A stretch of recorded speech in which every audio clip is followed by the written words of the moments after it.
Hello, good morning. You are watching QTV this morning. I am Ibrahim Abalde, wherever you're watching this program.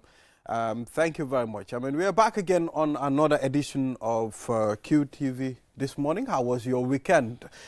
Mine was great. I spent the whole weekend at home with the family. So please send us a message on our social media handles and tell us how you spent your weekend. And I am with Mr. Momodu Mboj. Mr. Mboj, we bumped into each other this weekend. Absolutely. So I was about to challenge your assertion that you were with your family the whole weekend. No, I went saw out. You went not the out. whole weekend. I mean, I went out briefly, then came back. But it was all family activities. Yes, family activities. If you say so. Yeah, so it's good to be back here. So how are you? I'm good. You know, Balde, for us people of a certain age, now one of the most difficult things for me is to wake up in the morning. It's really getting colder. So you have to force yourself to wake up. It's extraordinary. Quite an effort now. Absolutely. You know. So absolutely. We are getting on. Yeah, so I mean, our guest on the program today, it's Dr. Ismaila Ceesay, the Information Minister. And he will be reviewing some of the stories on the papers with us. And also we'll delve into, what's happening. Doctor, good morning. Good morning. It's good to have you here. Well, it's good to be here. I take this opportunity to wish every Gambian a Merry Christmas and Happy New Year, particularly our Christian brothers and sisters. Absolutely. It's that season again, where we interact. Week. I mean, it's a Christmas week. In this country we coexist. I mean, it's been here for a long time, and so shall it remain. And on the program, we'll take a look at the African code from the code and the newspaper review, and we'll also engage the Minister for Information on some of the activities, I mean, currently they are embarking on, and, to clear the air on certain issues as well. Yeah, so Mr. Mboj, take us through. Yes, the quote this week, the same boiling water that softens the potato hardens the egg. The same boiling water that softens the potato hardens the egg. Manam ndox bu tanga. I cannot say soften in I cannot say soften in Wolof. How do you say it? No, listen. How do you Noyal. Well, here you see? Here we are talking about Wow, that's it.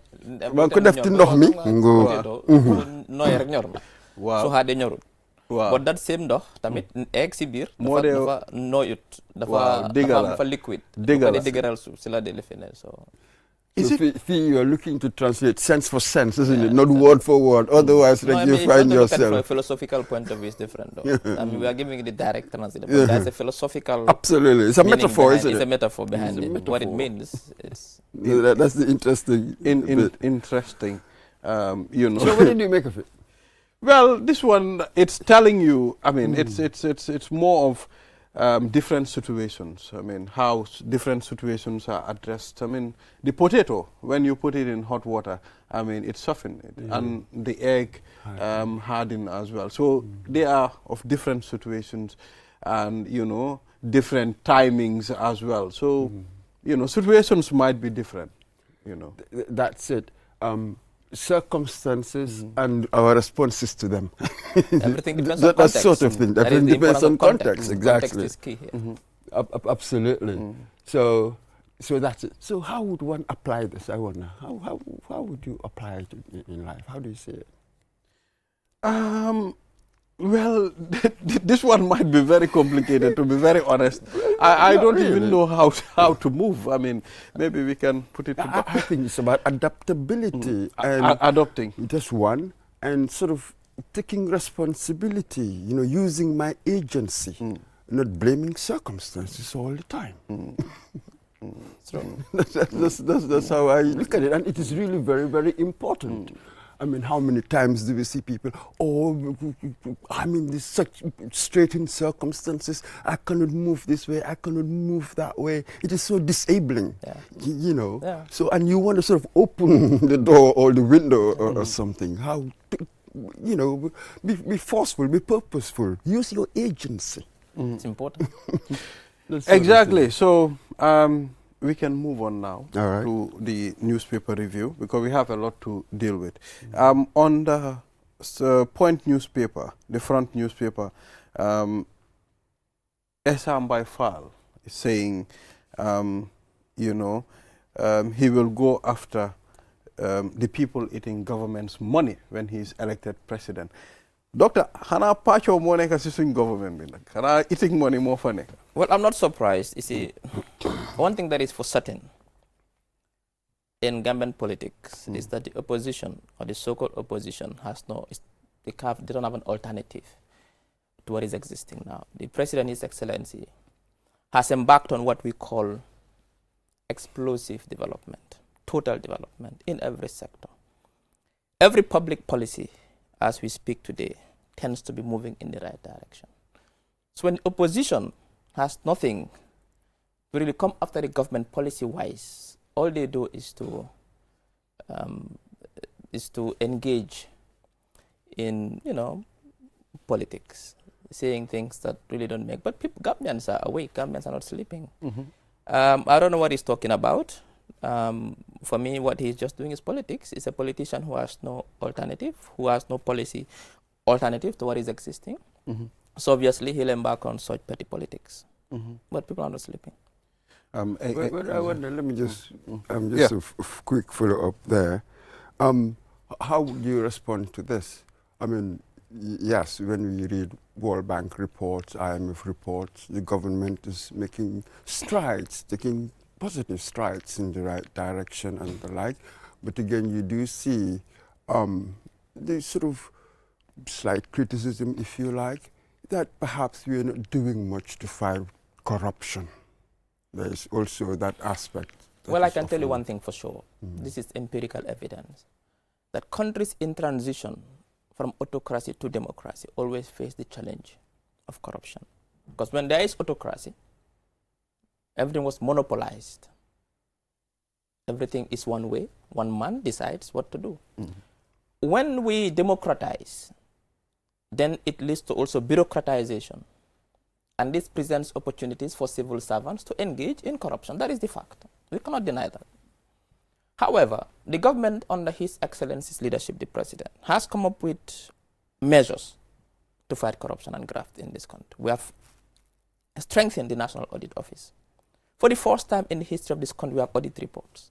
We have audit office going after institutions, MDAs, for the first time. And these reports are out, and the police are asked to investigate, and these cases are forwarded for prosecution for the first time in the history of this country. For the first time also in the history of this country, we've strengthened we've brought about the Anti-Corruption Act. It's been a passed. bill. It's not. No, it's already passed. It's been an act now. It is an act We are now. just working on operationalization. So you've got the presidential. Of course. We're just moving to operationalize, setting up the office, setting up the commissioners for the first time in the history of this country. So if it's a government who's not serious in fighting corruption, will not strengthen the National Audit Office and give them the liberty to go after anybody who is suspected of fraudulently using public funds. But at the same time, also the Anti-Corruption Act has been passed, and the President has assented to it. And now we are working on operationalization. It's in the budget for this year. But not only that, the PAC is active. You see ministers being called for questioning.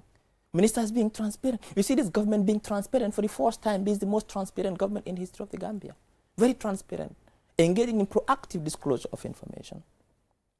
When we don't even wait for people to come. The ATI, access to information, is one way of fighting corruption because it promotes transparency and accountability in government. That's it. Now, how would you respond to this? That yes, you're taking care of the processes, as it were. You've got the processes in place, including the legislation. But again, the outcomes, how many have you really prosecuted? But when we look at it from that angle. I agree with you, but remember, everything is a process. It started now, after 2016. We don't, even if you start building a house today and lay the foundations, do you sleep in that house? When you lay the foundation, no. It goes, you have to, the foundation, you go on the length, or you fix your windows, in the plumbing, the electric, until you get a full house. We understood as a government that corruption within the civil service is a challenge. Therefore, that is why we brought in measures to fight it. And these measures are being put in place, and the process will take some time to finish. But the government is serious in fighting corruption. The government's main aim is to engage in what they call local resource mobilization, to reduce our dependence on aids and grants. That is why we are focusing on resource mobilization from within. We cannot do that if we don't fight corruption. And this government is very serious about that. So anybody who accuses this government of not being serious in fighting corruption is not paying attention to all the measures we've taken, from legislative to policy to even action, in making sure that public funds are not mismanaged. Yes, Doctor. I mean, we've seen also laws that have, that are there and gathering dust. I mean, there's no implementation at some point. Fine. We've seen how the government is going out and informing people. We've seen a lot of press conferences. We've seen a lot of, connecting with the people of the Gambia.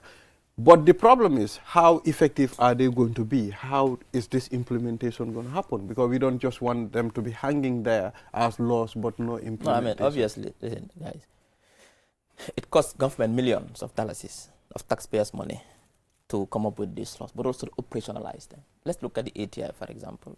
It's a law, it's an act.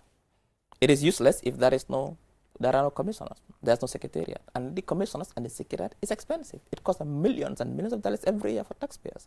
Their salaries, their vehicles, their operational activities. It's expensive. So the government of the Gambia will not engage in such activity. We'll ensure. The reason why we bring in the Access to Information Act, the Anti-Corruption Act, the reason why empowering the NAO and so on is to make sure we do two things. One, fight corruption within the civil service or within government, but even in the private sector as well, because private sector also engages in corruption. To ensure that there is efficiency in government, to ensure there's transparency, and to ensure there's accountability.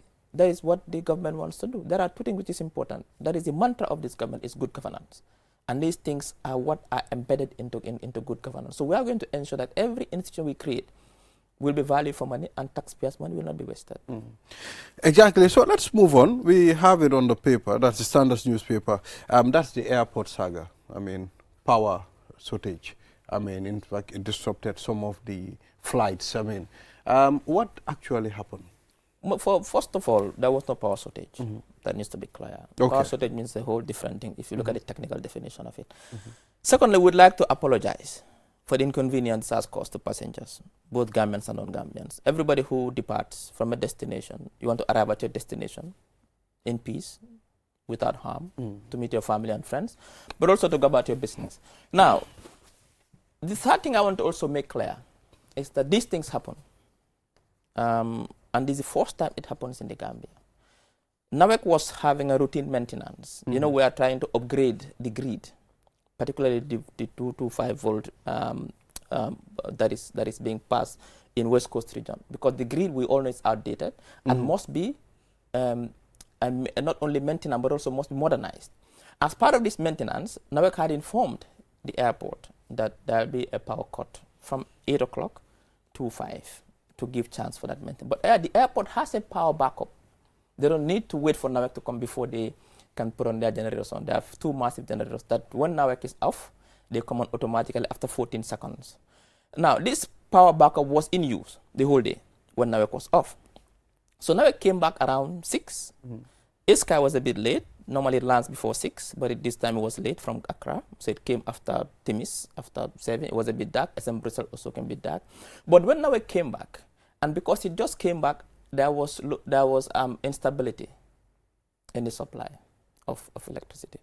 And there was a technical issue between NAWEC coming back and airport generators going back, switching back. So that was a technical glitch, and it happened within that window that these two flights are about to land. And it caused that problem. And flights for safety, obviously, as any airport would do, this is something which everybody knows in aviation, is that we divert them to the nearest airport, which is Dakar. However, one thing which should be clear is that the manner in which it has been portrayed and narrated seems like there are regular power cuts in Gambia, so therefore, in fact, now planes cannot even land because there is no electricity. That is not the case. That's it. But just before you get into that, so you don't want to call it a power outage. It wasn't that. It was not a shortage. Not a shortage. No. Okay, what would you call it? It was a power outage. It was a power issue. was a power issue because power was there. Nawek was there. The airport backup was. So that was power. Power shortage and outage, there was no power at all. Then that's a problem. But that was power. But there was a technical issue in how that power is being transmitted and supplied. That was the technical issue there. Yes, the government will do a review, as in every incident, will do a review to understand what has happened, to avoid a similar situation in the future. What is important is that let people also understand that yes, it is inconvenient, and we apologize for that. But these things happen. In June, 2024, there was power outage in Manchester Airport for 3 hours. 1,500 flights were diverted in London in 2023 because of a glitch, a technical glitch. So these things happen in airports all over, even in the most advanced countries. Imagine a country like the UK, in Manchester, power outage at an airport where flights were forced to be diverted. So in the UK, at least 90,000 passengers had been affected. So these things happen. I mean, if, for example, this was happening on a regular basis in the Gambia, yes, we could say now there's a problem. Even at the airport, there's power to flights cannot land. But this was a 1 in a million situation. We hope it will never happen again because we'll put measures in place to ensure that robust mechanisms are put in place to ensure this doesn't happen again. But that is it. But there was power, but there was a technical issue in terms of how this power should be transmitted between NAWEC and the backup generator. And like we say currently, what the government is investing, the government has invested in millions and millions of dollars to upgrade our power infrastructure. And therefore, with this upgrading and with these new investments, there'll be disruptions sometimes, just like when you do road constructions. When we are doing the battle hiding, there are many disruptions. People are uncomfortable because we have to use side roads. But now it's done. People are fine. That is what we are doing with the grid, as with the power infrastructure as well. Yes, the technical element is there, but can one also interpret it as a kind of coordination problem? That is why the government is reviewing this to see communication why lines. Yeah. I mean, over there, a human factor, and we would want to know whether there was some negligence, human negligence, and we cannot know that until there's a comprehensive review. As in any incident, an incident like this, a serious incident, we don't downplay it. That is why government will do a review of this to understand, apart from the technical elements in the supply of power, what other human factors led to this, and how can we avoid it in the future? And the government will not spare anyone. Anybody who is found to be negligent in this manner, putting lives at risk, will really be dealt with within the framework of the rule of law. Exactly. So let's move on to the last story on the newspaper. We have Otto Yahya Silla. The author. The author, yes. I mean, he organized the 3rd annual Amir Book Award, this weekend. Let's talk about reading books. I mean, the culture of reading in our society. I mean, we've seen a lot of writers. I mean, the likes of Yahya Silla, very fine writer. I mean, I've read some of his books, Danjo, The Miracle Child. I mean, you can see how interesting they are. Doctor, the culture of reading now is fading away in our society. It is becoming extinct, if I may use a very negative word. People are not reading anymore. An endangered species, at least. But rightly so, because people have moved also. The world has been transformed. Everything is online now. I mean, people don't have time. That is why even if you go to The Economist, The Guardian, when they write an article, they tell you how many minutes it will take you to read. It says 4 minutes, read 3 minutes. Because people are always on the move now. So people really don't read books anymore. That is why people don't frequent the libraries anymore. That is why sometimes if you invest in libraries today, it must be digital libraries because people are always going digital. I remember when I was young, when we want a book that was of significance to our study, we had to walk miles to access a library. And in fact, if you access that library, the book was a reference book, you cannot take it out. You have to sit in the library whole day and read it. But everything is on your fingertips. Everything you need is on your finger. That is how the world has been transformed. And it's good to still write books, and books are very powerful. I'll tell you why books are powerful. I will never get the chance to meet Plato or Aristotle, even though Socrates never wrote anything, but I'll never get the chance to meet Socrates. These are one of the greatest philosophers that ever lived in history. However, I know how they think. I know their worldview on politics. I know their worldview on the economy. I know how they reason. How do I know that? Because I read what they wrote. These are powerful books are. That is, you are able to understand how other people think. You're able to understand how other epochs, people from different world, from a different epoch, from a different era, how they were thinking, what was happening.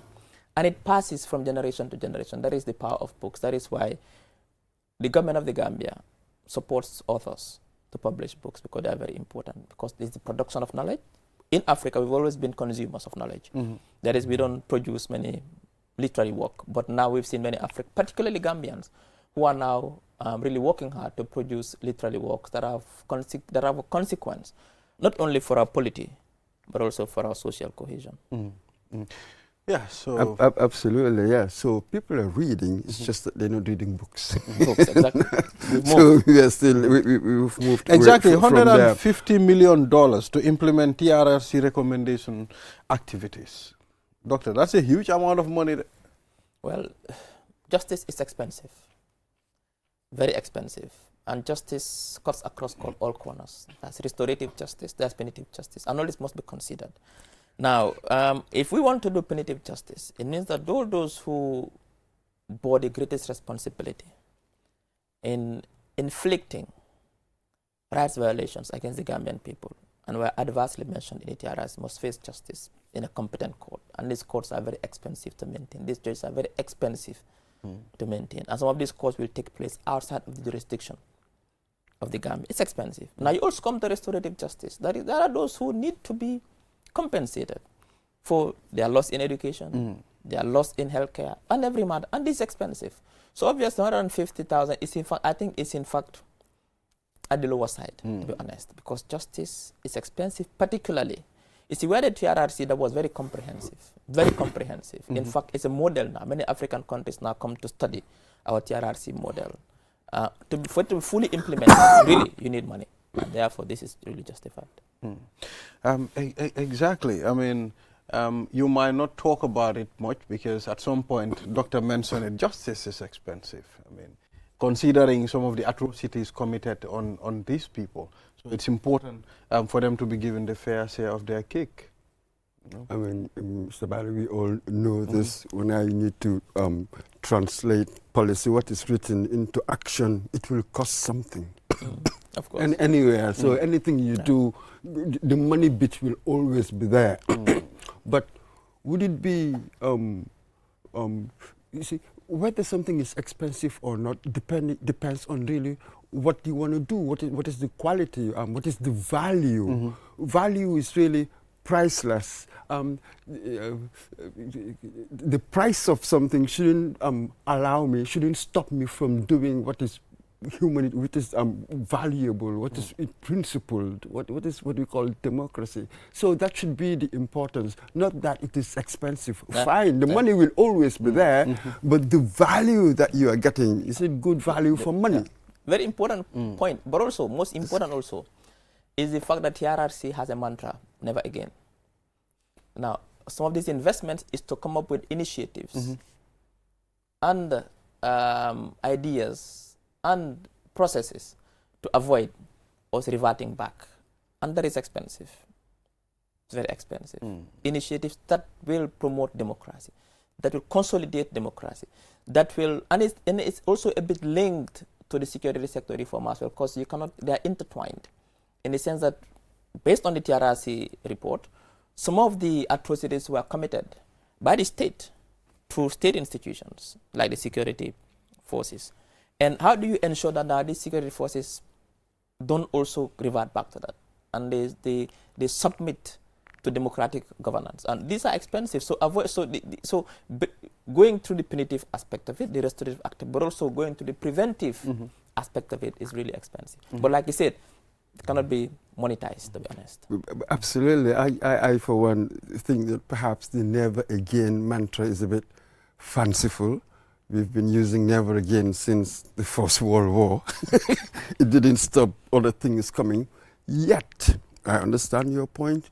Now, we must do whatever is required, at least to reduce the opportunity, as it were, minimize the opportunity of such things emerging. And that's exactly it. It's not really about price as such, but the value of the action, the value of what we do, really. That is what we should focus on. I think never again worked. I mean, if you look at the First World War, yes, obviously, the First World War took place, millions died. The war to end all wars, they called it. The League of Nations was created to avert a Second World War. It failed for particular reasons, and then there was the Second World War, and there was the Holocaust. But after 45, when institutions were created, like the UN, IMF, the Bretton Woods institutions after the Second World War, we've seen really some sanity into the world. We've seen less, apart from the case in Rwanda, genocide in 1994. We've not seen large-scale, there are still large-scale slaughter. We've seen what's happening in Central African Republic, what's happening in Sudan. We've seen in Gaza, obviously. We've seen in Ukraine. But the level of warfare that we witnessed during the Second World War, we're not seeing it anymore. But in the Gambia also, they never again, coming back home, is that we'll not have a government anymore in the Gambia who will torture people in torture chambers, who will make people disappear at night, who will kill journalists, and who will arrest perceived opponents and put them in jail. These are things that we'll never accept again in the Gambia, no matter who comes to power. Exactly, and we have a very interesting headline too. Dabo calls on Kombonkas to teach Barrow a political lesson. It's coming from a father to a son again. Well, he was taught the political lesson in 2021. I think what the Kombonkas will do is to repeat that lesson, as far as we know. Mr. Mboj. For me, this idea of Kombonkas, this is democracy. Democracy is about individuals. I don't like these group definitions as if they all have one mind. I don't do that. I'm an individualist. Let's address people. That's it. I'm a libertarian. Absolutely. Let's address people individually. I'm very suspicious of referring to people as groups, as if that it's a simple unitary whole. When within you've got so many ideas. Hey, look, people in Combo, look at my manifesto. I can do A, B, C, and D. Will you vote for me? But that's what I said. I mean, the opposition, including the UDP, has no, to be honest, they don't have an alternative. They're not policy-driven parties. And there is this difference between them and the existing government, that the president has really created the right policies, very friendly policies that can move this country forward, not only solving today's problems. Some of these problems are inherited, as we all know, but also building a country for the future. And that is his responsibility. That is how we are thinking as a government, that yes, we have to build the country for today. We've inherited problems, failed sectors. We're now making sure that we rectify those failures and make sure that we provide for the people, but also thinking ahead, looking at trends, looking at population growth, for example. How many primary schools will we need in 25 years? How many high schools? How many jobs? What jobs? The world is moving towards a very difficult, very significant phase, reminiscent of the invention of electricity. That is AI, artificial intelligence. How do we survive? How do someone who's studying sociology now, survive in a world with artificial intelligence? How does someone studying political science? What jobs will be available in 20 years' time? This is how this government is thinking. We're not thinking about going around and making spurious claims of things that don't exist, but also trying to, like you said, talking to groups, those kind of politics are long gone. Just one more there. How would you respond to this? Yes, absolutely. When it comes to infrastructure, for instance, you've made huge strides actually when you go up country to the rural areas. But the difficulty that you might have, and when it comes to processes as well, yes, you try to put all kinds of processes in place. But the difficulty that the government might have here is that, for instance, when it comes to inflation, you see, we know the structural reasons, and then the limited space you really have to move. We are so vulnerable to external shocks. So there are all of these problems which you wouldn't have much space. There's not much latitude really to make a move, and yet that's the critical needle. That is really what people feel. They will judge you on that, on stuff like that, how much it costs to go and buy bread, eggs, and stuff like that. That's really how you're going to be judged on. I agree with you, but every government has been judged. I'll give an example. Let's look at the global context.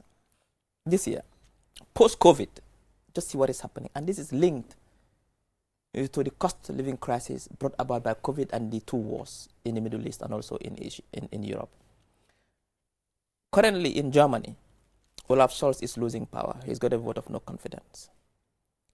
In America, incumbent has lost.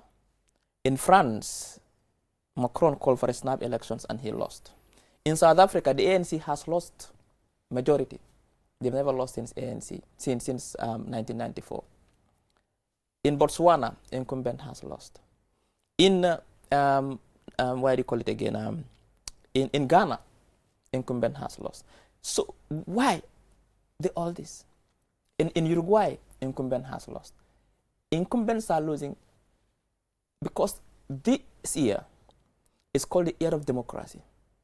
74 countries, I think, has had elections this year, just at the back of COVID-19.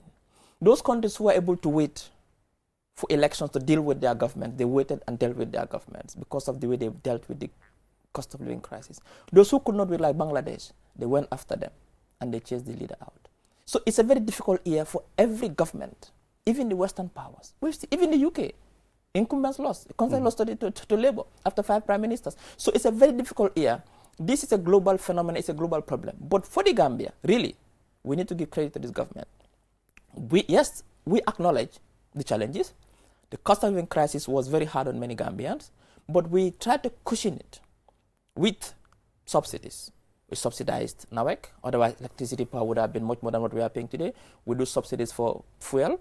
Today in the sub-region, Gambia has the cheapest fuel per liter on the pump in the sub-region, which we ensure that rice, oil, and essential commodities are not only available, but also we give free tax so that they come. But also, we also subsidize and help farmers as well. So this, and also now in January, we're increasing salaries by up to, on average, 30%, so that, one, that is the inequality and imbalance in the civil service pay scale is dealt with, but also we give cushion to citizens against the cost of living crisis. And these are how many things we've done to deal with this situation. But like I tell you, every government in the world is facing challenges. That is why I've seen incumbents lose en masse this year because of the cost of living crisis, because that is what the citizens want. But for us, as a government, we are going back to the basics. We are focusing on the basics. What we are focusing on is what?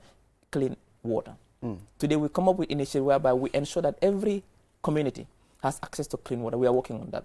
Access to roads to connect communities, electricity, rural electrification. Electricity is a problem here because of many factors, but up country, electricity is being supplied without any issues. Education, healthcare, these are the basics we are focusing on right now. At the same time, also dealing with a global problem, which is cost of living crisis caused by supply chain bottlenecks and so on and so forth. But like I said, we are aware and we have strategies in place to ensure that we cushion our people from the impact. So let's just one more thing. I'm there. Don't you think that you sort of lump together sort of disparate contexts, disparate circumstances? Because yes, even if they have in common, post-COVID and all the problems there, the responses have not been similar. You've had different responses every country has a response different. That is context. Exactly. That is the context. The egg that the hot water that. That's it. That because with us, but for us, we understood the particular problem we have. They're essentially structural, aren't they? Yeah. But remember also, we have a very difficult situation. What makes our situation difficult? We are just transitioning from autocracy to democracy when this global issue happened.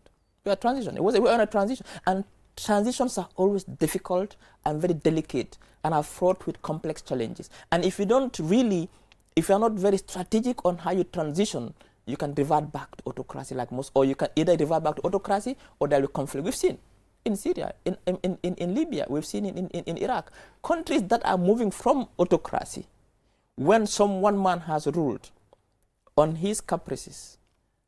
One man is a dictator, and that man is gone. That transition from that kind of regime to democracy is always difficult because there are two components here. The state has to transition, society has to transition. And sometimes society transitions faster than the state. And in that case, society thinks the state is slow and not doing enough, and they go after the state that they come there. In fact, Kimola Tanesa, Kifineko. No, because it takes the state to transition in a slower pace than society moves faster. That is one. Then we have the war, COVID-19, a global shutdown of trading activity and every activity.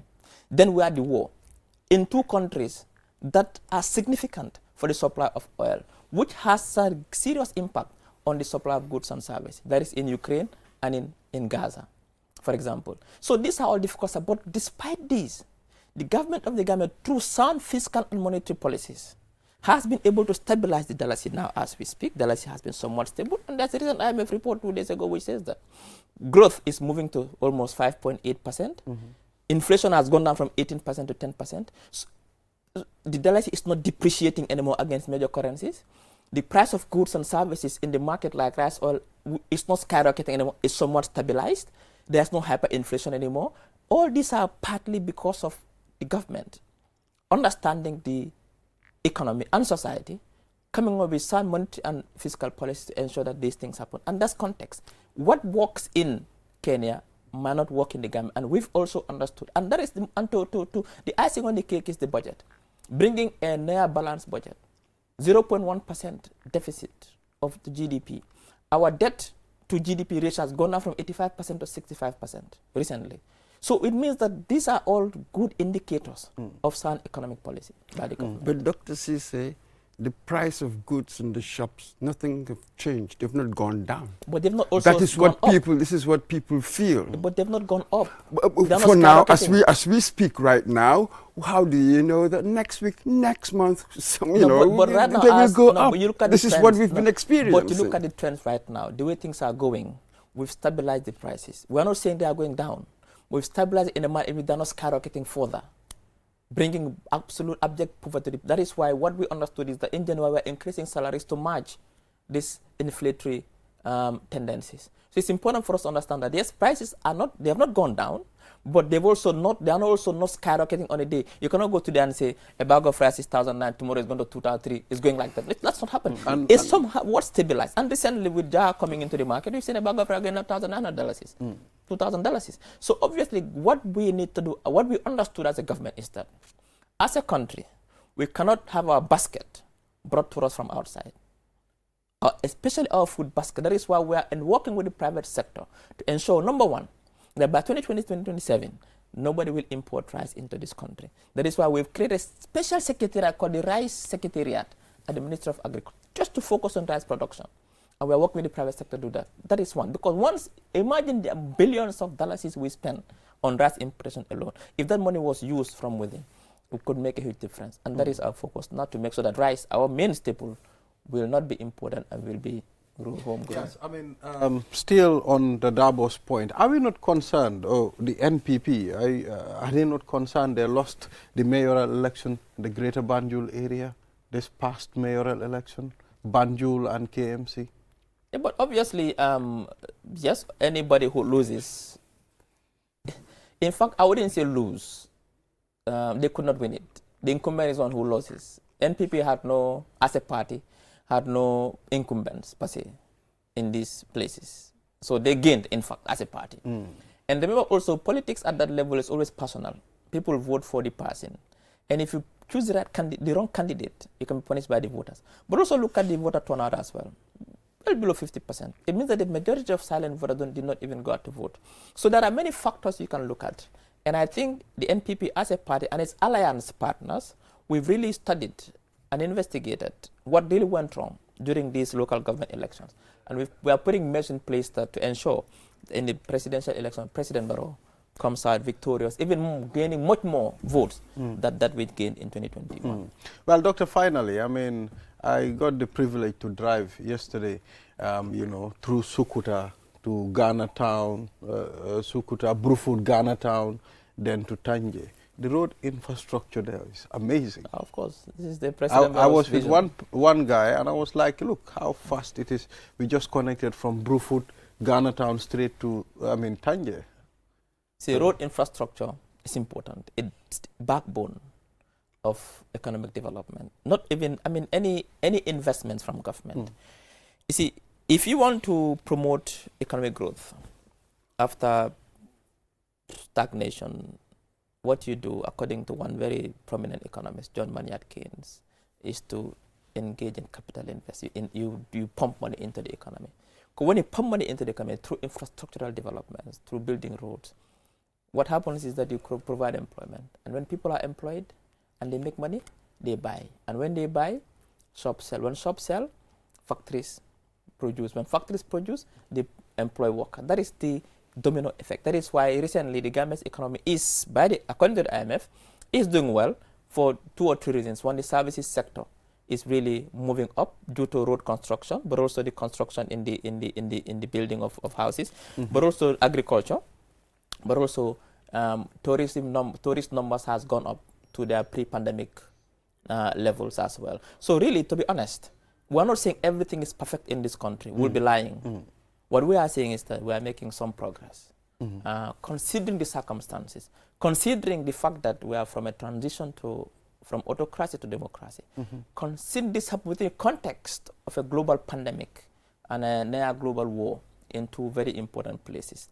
Considering the fact that we are experiencing population growth in this country as well, particularly the youth population.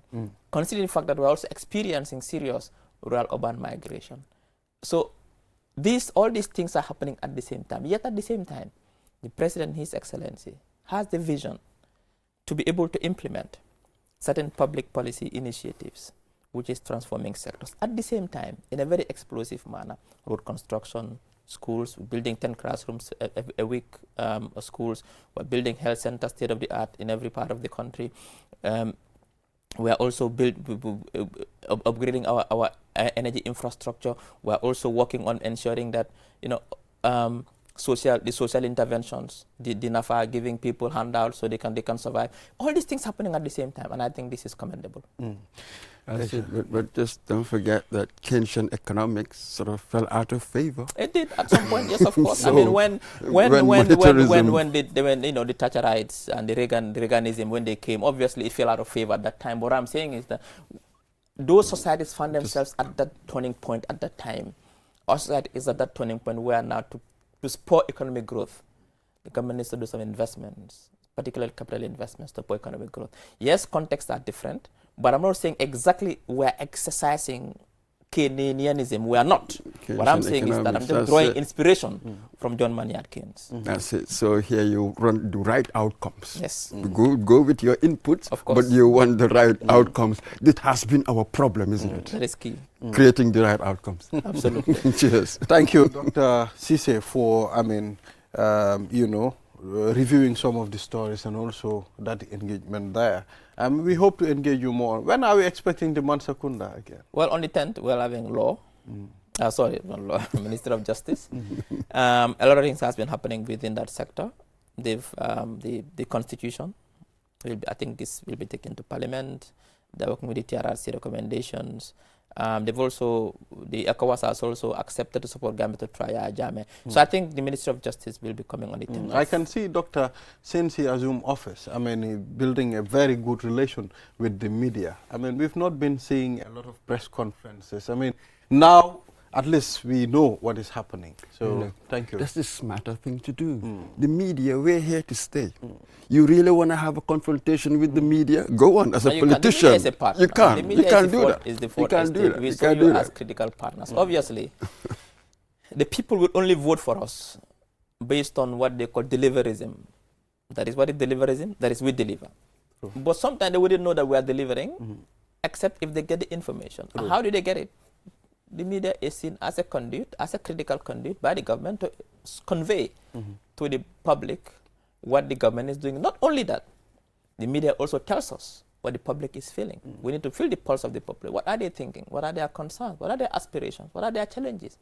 What are their thoughts? How do we know that as a government? We cannot sit in Banjul at the seat of power and know what the public is thinking. We read this on the newspapers that the women of Jabakunda say that the lack of water is affecting their gardens. For example, a newspaper writes it, we pick it up and say, you know what can we do for the women of Jabakunda? So the media is a critical partner. Any government that wants to self-destruct, alienate, and treat the media badly, you will self-destruct. Thank you. Yeah, so Doctor, thank you very much for coming on QTV this morning. Thank you very much. So viewers will take a short break. After the break, the program continues. We'll be right back. This December 31st, Q Carnival is taking over Q City for the biggest celebration of the year. From 5 p.m. to 11:30 p.m., the evening kicks off with a vibrant cultural and family fun festival hosted by Famous Comedy. A perfect mix of colorful cultural displays, live entertainment, and exciting games for the whole family. But that's not all. The Q Carnival Marketplace is open from 5 p.m. to 5 a.m. Shop unique crafts, handmade treasures, and indulge in mouth-watering foods from incredible vendors. Then as the clock strikes 12 midnight, the sky lights up with spectacular fireworks display. Now say goodbye to 2024 and welcome 2025 with a bang. It's all about the Q Carnival Music Concert, live in a place we call Q City Complex. On the 31st of December, all road leads to Q City, featuring Jizzle, Miss Jobis, Hussein Dada, Antua Spaki, Nyancho, Big Banga, and many more. Tickets are 200, so massive. Make sure uno line up live in a place we call Q City, 31st of December. Everything good. Come and enjoy the ambience. Whether it's culture, shopping, food, or music, Q Carnival is where all is happening. Q City is the place to be, the 31st of December. Q Carnival, you don't know, can't miss this carnival. Gambia, are you ready to party? Get ready for the biggest celebration of the year. It's Q Carnival at Q City. This December 31st, we're taking it to the next level. From 5 p.m. to 11:30 p.m., Q City kicks things off with a vibrant cultural and family fun festival, perfect for all ages. Shop till you drop at the marketplace. Open from 5 p.m. to 5 a.m. Vendors, grab your stall for just $2,000 seats. Indulge in a classic gala dinner from 7 p.m. to midnight. Come hungry, leave happy. And then when the clock strikes 12, the stage explodes with a live music concert from midnight to 5 a.m.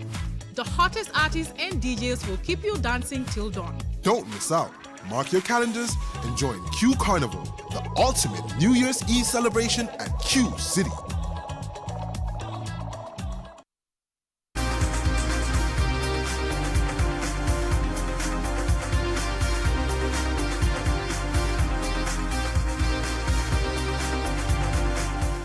Welcome back. If you're just tuning in, this is QTV This Morning, and I am Ibrahim Balde.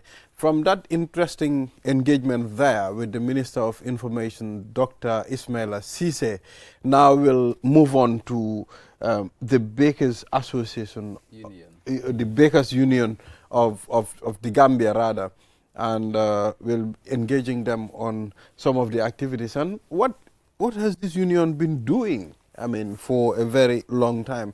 As you know, bread is something very significant in this country. When you talk about rice, you have to talk about bread. There are people whom you know, if they did not take bread a day, I mean, they wouldn't be themselves. So we have Mr. Diba here and another gentleman. I'll allow them to introduce themselves. Mr. Diba, you're welcome. Thank you very much, Balde, and thanks to the management QTV for always giving us this opportunity to be on this platform. Like you rightly said, I'm Mr. Diba, Secretary General of the National Bakers Union. Okay. Thank you very much. Good morning to you all, and then good morning to the viewers as well. My name is Amadou Tijan Jalo, the President of the Union. So please, let's delve into why the formation of this union. Thank you very much, Balde. Like we'll always say, the National Bakers Union, anytime we're on air, we will start with some of the formal procedures that we've taken from establishment to where we are currently. With the question that you've just asked, what has the Bakers Union been doing since they started up to date? Like the Bakers Union, we always said, we found two separate entities, which was Tapalapa and Senfur. Just to cut it short, we brought two entities together to make it one, that is the National Bakers Union.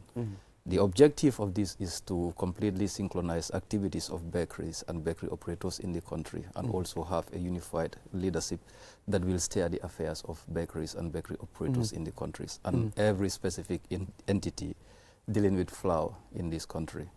From inception, since we started, that is from our Congress in July 2024, after bringing the two bodies together, we have been busy with very, very important areas, from formalization, structuring, and also the approach to standardize. Within the standardization procedures, we have met our crucial stakeholders and parties who we are currently coordinating a lot of activities when it comes to how to come up with a national plan and a national document which will guide bread and its production and regulations in this country.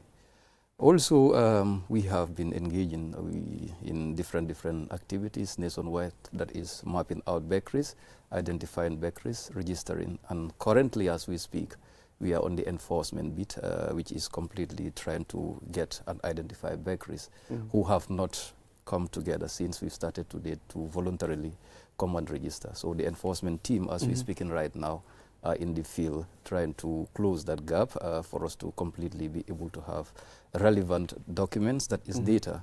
Of course, for every planning, we all know data directs and dictates that. Before 2025, as we speak, to be able to strategically deal with some of the crucial items that we have on the table in the interest of the country and in the interest of the sector, particularly in regularizing it and also standardizing it. Okay, all right, Mr. Moit. I thought you were going to bring in the president. Let him make his, also let him make his thank you very much contribute for to that. Yes. like where Mr. Deva just stopped. We can say bread is something that, you know, it is a crucial item because it is well consumed now. Before it was rice that was more consumed in this country. At this stage where we are, people are taking bread almost 24 hours and bakeries are occupying that space a lot. And then the hygienic aspect of it is our main concern, to put it to standard, because it's a food and then it's served to the public. We have 3 phases of registration. That is the bakery owners themselves. Then from that, that's the first phase. That's what we are in. Then the second one will be the supply chain, from the bakery to the consumer. Then the third one is the workers themselves that are working inside the bakeries. And then we need to check those workers whether they are fit and then they have the medical requirements to operate on the bakeries. Okay. Yeah. Thank you. But yes, now I will come in. Okay. But this is it. So we consume bread every day. For many of us, really, if we do not have bread, we haven't had breakfast. There must be bread and something else. So I wonder, how big is the market? How many bakeries? Do you have any sense of the scale? How big is the market? And how many of, how much of the market are part of your union?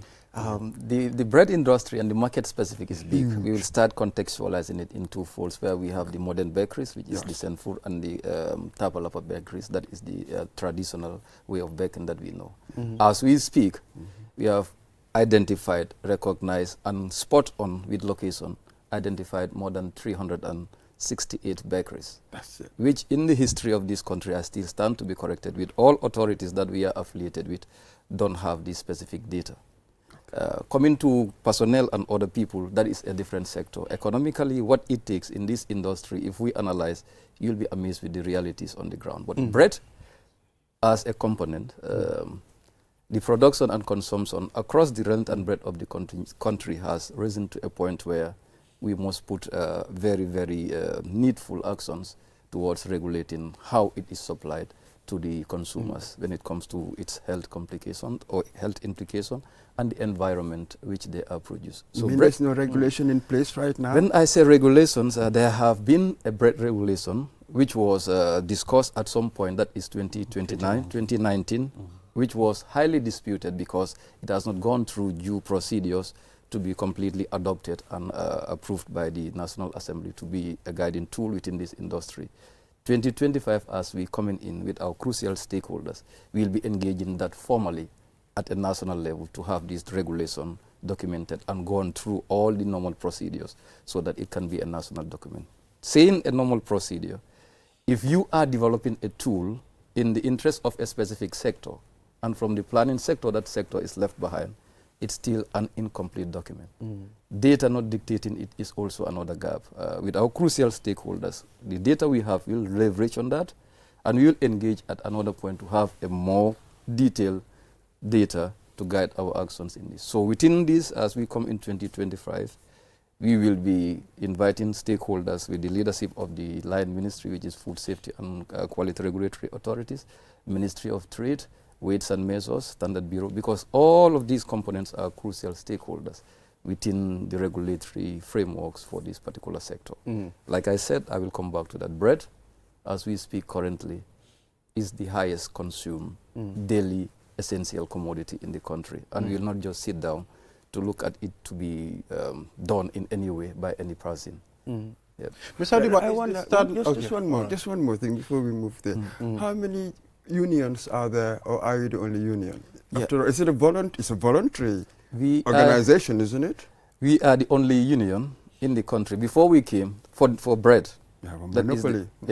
we used to have Tapalapa and Senfur. Yes, sir. As we engage in the length and breadth of the country, we found a lot of associations, affiliated associations at different communities who mobilize themselves together, elected leaderships to go through a process to at least inform, coordinate, and also facilitate some of their activities. When we engage in the length and breadth of the country, we brought those people together at communities where we found structures which are organized with credible leaders.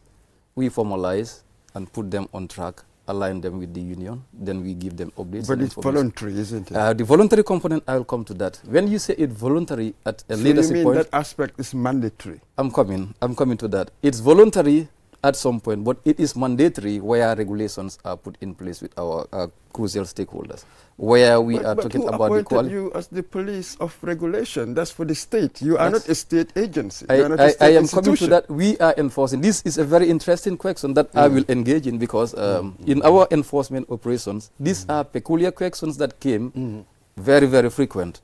Some people will ask, can you tender your constitution? Let us see where we are completely binding and which clause has given or that have given you that special mandate to enforce and say it is mandatory to be within. And can you also give us your recognition and registration, which we all did. This question, why it comes up all the time. When we come to the Food Regulation Act with our partners, enforcement, as we are going into this, we are aware of our limitation as a union, and we follow due procedures through the right authorities who have those powers to enforce, which is the police at some point, and the food safety and quality authorities. These specifications that we are coming in for, that also give us the mandate to enforce. Like you and I taking bread every day. The environment where the bread is produced is one qualification that either you can be allowed or not allowed, which is regulatory. The quality is another thing. The weight is another thing. The personnel themselves is another thing.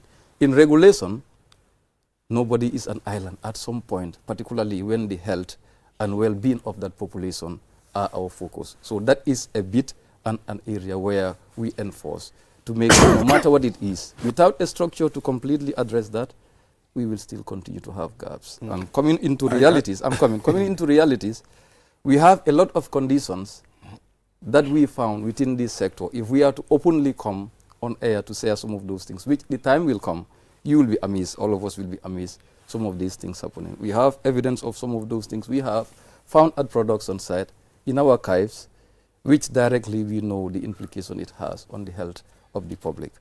So we are aware of our limitations, but we also have our technical backings to rely on to completely enforce certain legal instruments that are in line with Food Safety and Regulatory Authorities Act and other regulatory components within the country. That's why in some of our implementation, we are not just wholly doing it alone as a union. We affiliate, collaborate, and also seek partnership with the relevant authorities with some of those mandatory requirements to be followed. Mr. Lamin Diba, yes, sir. You've made the moral case wonderfully, but you still haven't made the legal one. Okay. I still do not know the law that would allow you to enforce state regulation since you are not a state institution. You are a union. Yeah, we are you are a pressure group. Yes. You represent the interest of the union. That's correct. You know what I mean? So it will be quite peculiar to be given these sort of enforcement, as it were, powers. That will be quite peculiar, Mr. Diba. Yeah. Why? I will ask a question back to you. Why do you think? We ask the questions around I will answer and ask a question. We ask the question around here. That's why I said, as an entity, before going out for enforcement, we've gone through every voluntary step, like you've said, to make sure people are registered, because we are going to enforce the regulatory components with the relevant authorities, like you can hear me repeat and repeat it all the time. We know there are authorities mandated to enforce some of these laws. We cannot enforce them independently as an entity where we are not state authorities. In this area, that's where... But you are not required to enforce them. Maybe amongst your members, obviously, with the members, you can have your standards, and that's really what one encourages. You have your standards, and you hold them to it. But those who are not your members, you have answered a component indirectly, where you said, when we come to our regulations, we have standards that those people should follow. That standards are national things that are put in place, which are directly extracted from the Food Regulatory Act, and which is a component which is directly enforceable. No. Is highly enforceable. This is the same component. Let me learn. That should enforce. That's why we are crucial stakeholders with FSQA. And FSQA, let me make you understand, in our stakeholder engagement, in their policies, Section 45 of the Food Regulatory Act give authorities to the food regulatory authorities to give that mandate and powers to an established institution within a specific industry who is legitimate, legally recognized to enforce some of those components. So you derive your powers from the FSQA. So let's hear from the president. This one, Mr. Balde, we will clear it. No, just give us a minute. Let's cool down. Let's cool down. Let's go to cooling time, and then we engage the president. Cooling off period. Yes. So what are we doing to improve the nutritional value of breads nowadays? I mean, some breads are very light. When you carry it, you think you're carrying a paper. Thank you very much. That's where it comes to Mr. Moj, where he asks whether we are mandatory on that aspect. Do you really know how many revenue government is losing from this sector? Actually, it's big, it's huge. That's one. Two, when it comes to the weight and height you are talking about, when the policy was discussed and then these crucial stakeholders were not involved. That is the foundation, the fundamental people who are doing the sector. When we come to the percentage of the local bakeries, starting from Kimuye down to Basse, coming back to Bara, it's all local bakeries. I can tell you by percentage. Local bakeries are dominating in this sector like 85 to 95% of it. The modern bakeries are just limited within Bikama to Banjul. So the enforcement aspect you are talking about, this regulatory body throughout the whole country, when we even sit with these people at their office, weight and measure, we ask them a question. How many bakeries are within Banjul? They say 5. And then we have 20 in Banjul. So these are locations where you know that you cannot spot them out. They are hiding in an aspect, even just day before yesterday. Last night, day before yesterday. On Saturday, we were having our Saturday meeting with our members, our area members. One just said, the guys, the team that went to his bakery, he said this is the first time for 20 years they have not been paying tax. They have not been in the hygienist aspect of producing bread. So if the union is there to fill that gap for government, I think we should reconsider ourselves and revisit our books so that we can able to mop out this sector so that we paid our dues perfectly. Just last November, we have intercepted with one of our bakery in Tabokoto, the location. GRA went there for tax. The guy who was having that modern bakery for 3 years, he have not been paying tax. Someone came and buy the bakery from him, not knowing he have to settle the tax with government. So when GRA was there, they charged him over 150,000. He was crying. I don't know what to do because this sector presently is sinking. The overheads are up there on the screen.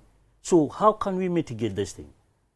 So the mandatory aspect we are talking about, if we are to tell you, we registered it legally, and it went through the gazetting process for us to have our documents to operate as a union in this country. So the space that we are trying to fit in to help government collect their taxes, and then our members too, before you go in and ask government, help me this or do this or do this, you have to fix your house in order. There is no bakery in this country that is exceptional not to be part of the union. That one I can tell you that for free. Because if one bakery is out and then that bakery, something comes in, this is food, where can we spot out where the problem comes from? So in that aspect, I'm trying to answer that question diligently. When it comes, we are serving our people, our population, our members, and then we are just like a referee in this issue. When we have the stakeholder meeting, food safety, they are limited to certain aspects. That's what the Section 45 gave them, to hand over that section for us. Legally, we operate. Even this enforcement process, we come across some people who are saying, okay, they have their lawyers, They are having their entities. At the same time, they consulted with their National Assembly member to ask. But when we were there, the approach is very excellent. Because since we started the operation, there is no bakery that we closed down to say that, okay, we spoil the production that is going on. When you even have a comfort station, you, the individual who is trying to do that, we get you aside and allow the process to continue. From there, you have to report to the office. In the morning when you pay your membership fee, we explain to you because we are sensitizing at the same time.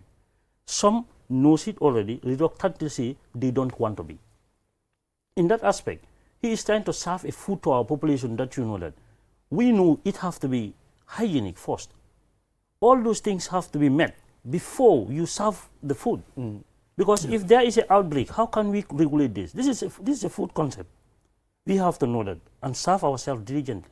Someone serving you that food, you have to know where that food come from. If we take you through our archive, you check some of the bakeries. Honest to Muhammad, I'm telling you, I can tell you 95% of these bakeries in this country, you will shut them down. Because they don't meet the standard to give out bread.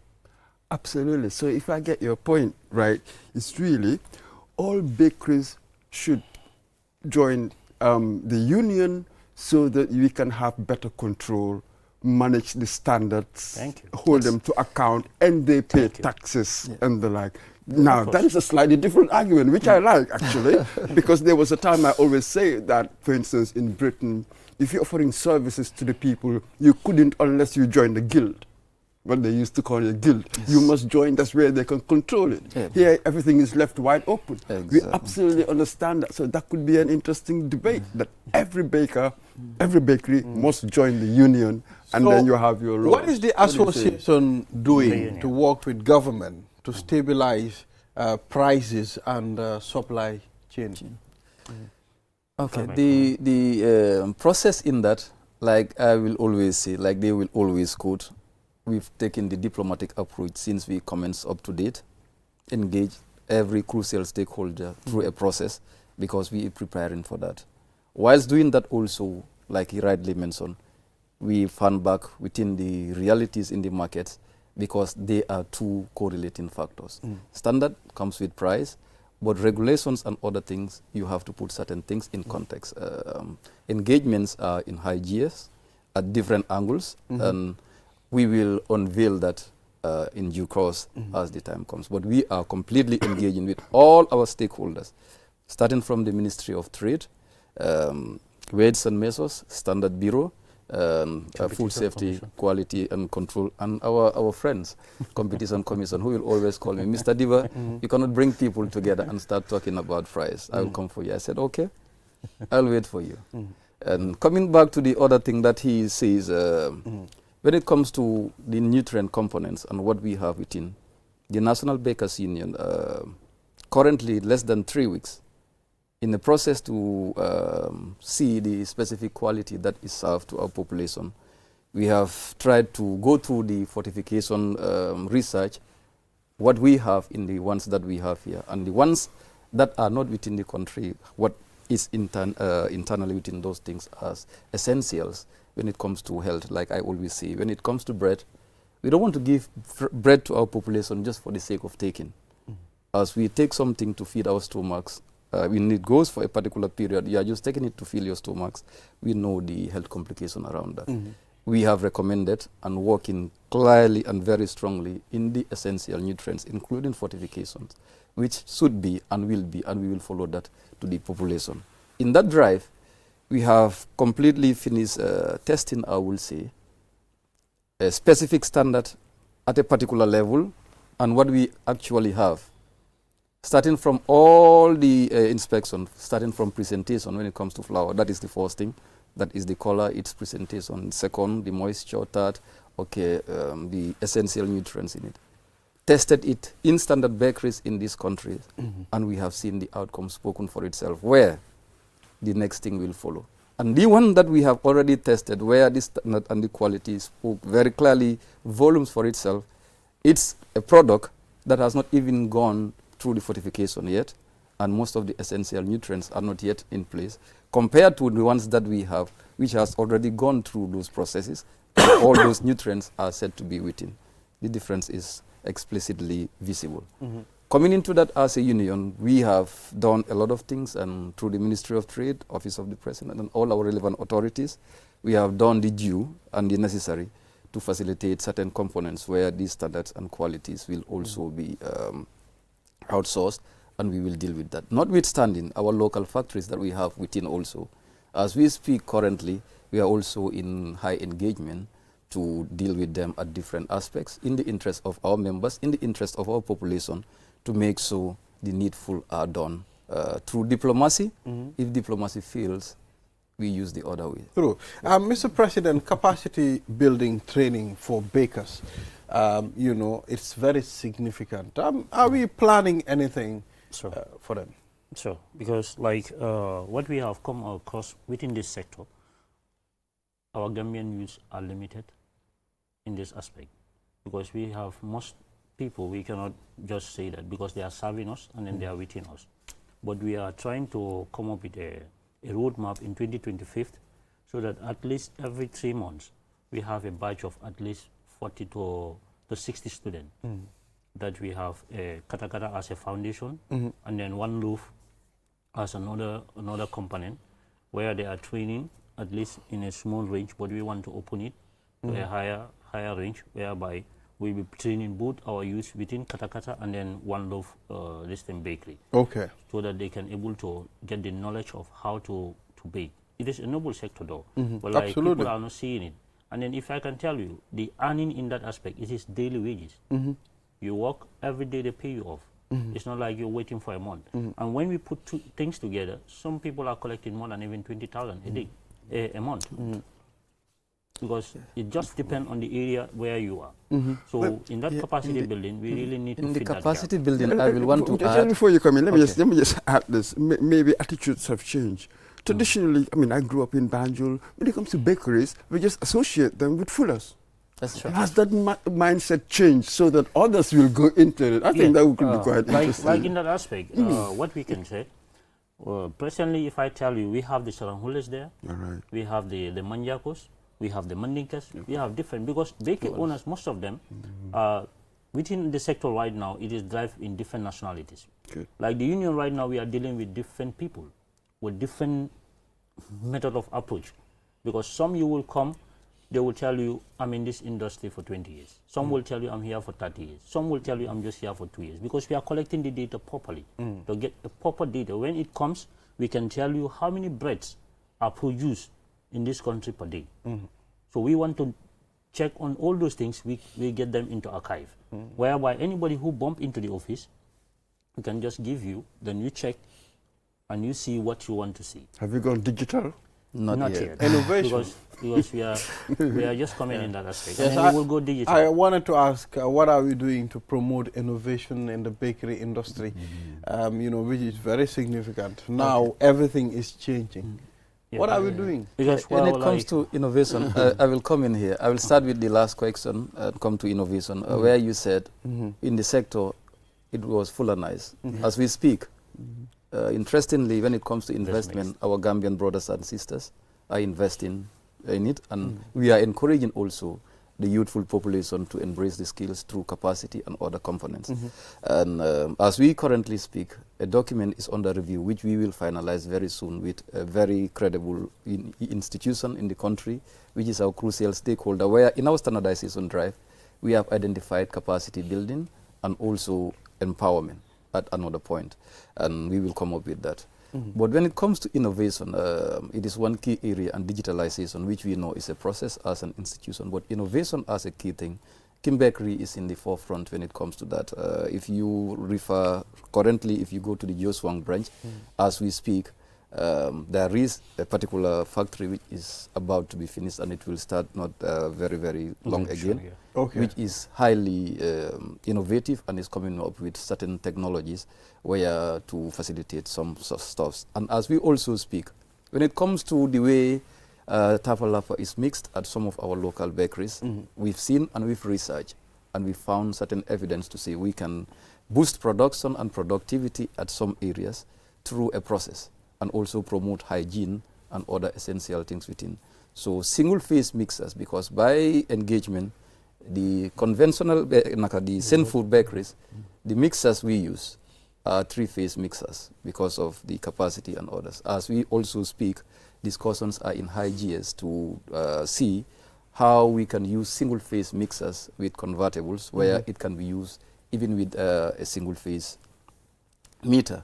Because in the up countries or even within these areas, most of the Tapalapa sections, we have single-phase meters. We have also other Tapalapa bakeries, which we have captured already, and we're going to use as case studies, who are already a step above the game, who have embraced certain technologies locally done.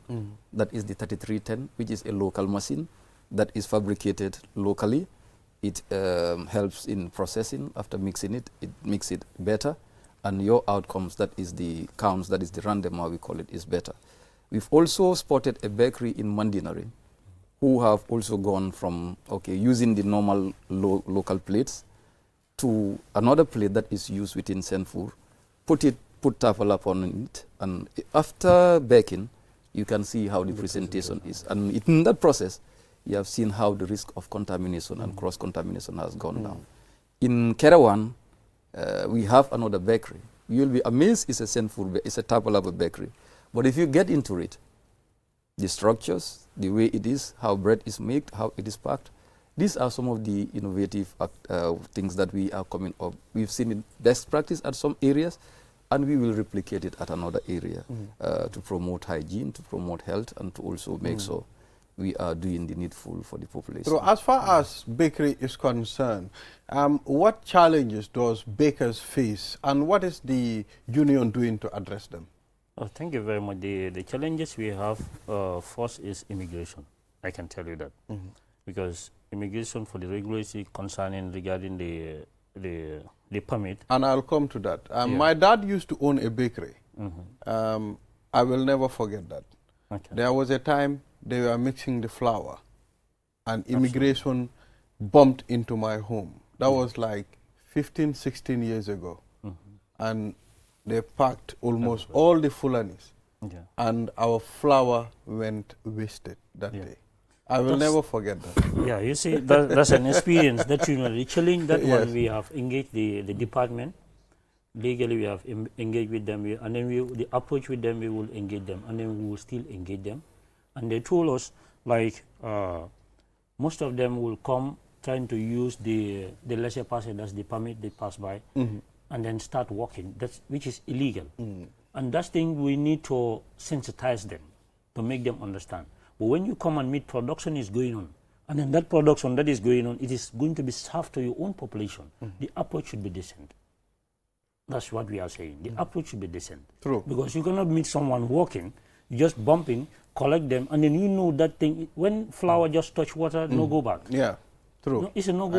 It's no go back area. I agree. So immigration is a challenge, and then it's a problem. And then we are sensitizing within our members, like the duration that they give, the first 3 months, try to come voluntarily and pay.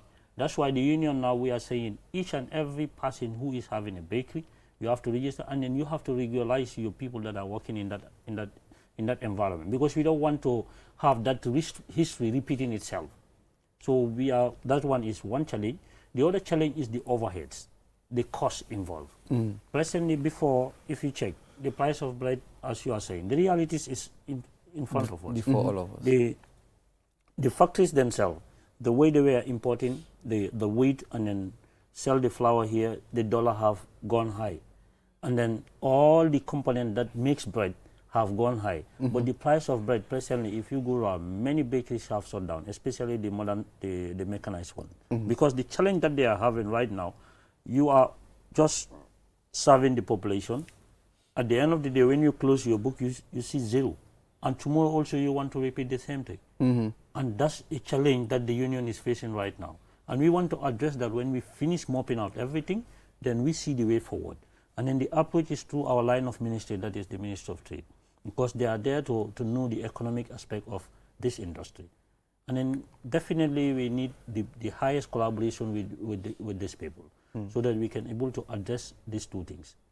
The pricing aspect and then the immigration aspect. Those are the main challenges that our members are complaining. That's it. And let me just ask this very quickly.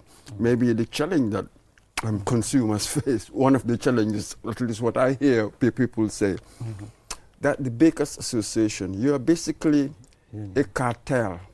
Yes? You control the price. That allows you to really control the price, because when you want to put the price at a certain amount and people say no, you just go on strike, then none of us will not have breakfast. You are a cartel, and you control the price, and then when you decide to go on strike, we will never have breakfast. Are you a cartel? You know that that is bad for Cartel might be a little bit, crazy. What I'm going to tell you here, since we assume and then put this union into structure, this sector into structure, many were expecting the very first week or the second week will go into strike. That's all the notion. Even the stakeholders, many were panicked about that. But we are Gambians. How can we starve ourselves and say we are serving us? We cannot do that. We have the diplomatic approach, and we have the engagement. And even when we met the president at the office, he tell us, engage and dialogue. That's what will solve all these problems. But not going into strike or doing things that you know that is unnecessary. So as far as the authorities are here, and then their doors are open to us, we will engage them. And then that engagement, it will continue. They will be seeing us in their offices when it is needful. But going into a strike, that's the last thing I can think of. How can I stop myself and then go and tell you that we are talking about something? That's the last approach. We've had a few experiences. That's why for 6 months, we didn't have breakfast. I know, I can remember. We didn't have breakfast. Nobody had breakfast. Why should we be striking ourselves? Yes, just reflecting back on the World Bread Day, which was commemorated on the 16th of October, if I'm right. This was the same thing that a journalist asked. The Bakers Association that they believe is a Bakers Union now. We know you to be, like you said, we will use the name cartel again, because anytime you come together, we expect they're going to definitely aglele. Strike is the last resort. With unions, we have our approach. Leaderships have their approach towards different engagements and how to solve problems. We have used that approach. We will continue to use approaches that are very proper. But to make everybody understand, we are not scared. And we will do and go through the needful processes. But if we are forced to that corner, we will. No choice. When it comes to bread, we are very aware as Gambians that, okay, we need to play our part to make sure bread is served. Even just the way recently, it is supposed to be. The enforcement aspect in certain areas, because the bakeries, for you to respect and understand, there is a body that is at least taking your affairs. Because when the flour or any component that we negotiate with any of the issues, when it is served, we will not say you party you are having your bakery, or Yaya is having his bakery, or the other guy is having his bakery. When the flour is here, you cannot get access to it. That's a no-go. Everybody will be served equally. And coming to in taxes. that aspect also, this recent enforcement, certain bakeries, we just close them for 2 days for them to understand. They have those 2 days, it is for you to clean that bakery. You have to clean that bakery, come to the office, know the office. In case you have any challenges, then you can refer it to the office, then we take our steps. How we can approach and solve that issue. In that aspect, personally, in Bilkama right now, they're having shortage of bread. And in bakeries that have complied before this enforcement came in, they were producing maybe 5 bags a day. Now they are going up to 10. Because of the challenge. Because we know we cannot close a bakery. When you talk even to the bakery operator, yesterday when I was in Bakau, the bakery owner is a Gambian. And then he reluctantly say, I'm not going to be part of it. I know my right. I know my this. I tell him in the first place, if I have come with the team of FSQA, this is a direct closure.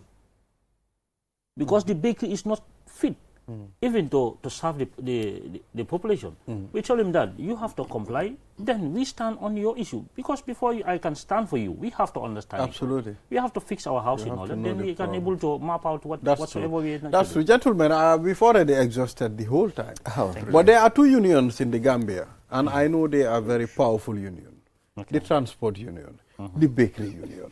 These are very powerful unions. And we are calling on them not to go on strike anytime soon. Transport is a problem. And bakery, bread is also another problem. I can remember a few years back, there was a strike on bread. People were managing mono, chura, but you can see it doesn't get to where you want it to get. I mean, complaints from morning till God knows. So please, control your people. Make sure you control them well. Yeah, we will control our people, but let our people also be served what we deserve.